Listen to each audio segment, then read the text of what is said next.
This is Gary Schnitkey, and this is a FarmDoc insight on what is a cash rent lease. A cash rent lease is the most used ways of controlling rented ground in Illinois, and for that matter, the nation.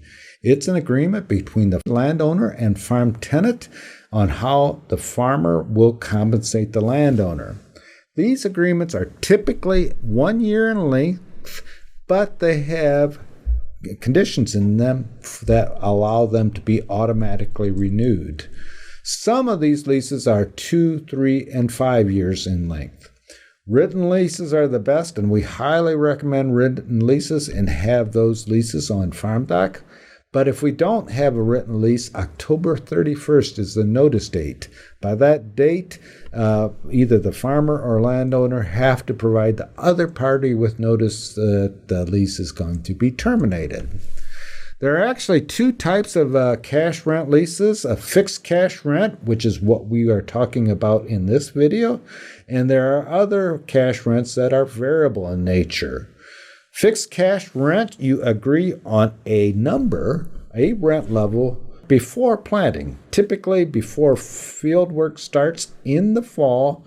So it would be good if this rental number was agreed on in early to mid-fall, before work commenced for the next year. Typically, these leases, if we agree to, for example, a $235 level, are paid in 1 or 2 payments, one often in the spring, one in the spring, and 1 in the fall. Some leases have 3 payments, but the payment is specified in the lease. If those leases are not received upfront, a landowner may wish to get a lien on the proceeds of crop from that land to assure them of payment on that lease. The primary advantage of cash lease, at least compared to a share lease, is that it's very easy to implement. All you have to do is agree on the rent level.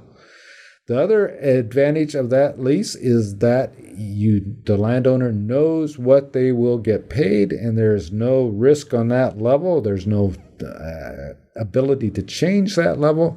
The only risk, which is very minor, is that the landowner won't get paid. That knowing the lease brings up the primary disadvantage, and that is that each year is very difficult to set the rent level for the next year. And that's particularly true in times of economic change when prices are rising or falling. It's difficult to come to agreement on what that lease level should look like for the coming year. There are several other issues with a lease that should be handled in the lease agreement. One is to make sure the landowner wants to make sure that the farmer maintains phosphorus, potassium, and lime or pH levels on that farm operation. They want to assure that the lime is applied, that the phosphorus and potassium fertilizer are applied. That is often done by having soil tests done or for the farmer providing receipts for the P and K fertilizer. The earnings from a lease, which is usually a good thing, are not subject to Social Security taxation, and most of the time that is a good. But in certain cases, also a landowner may wish those rental payments to be subject to taxation, in which case we would have to move to a share rent lease. There's also some estate planning issues associated with cash rental arrangements, but if those arise, those will be generally being mentioned by a lawyer in sort of estate planning arrangements.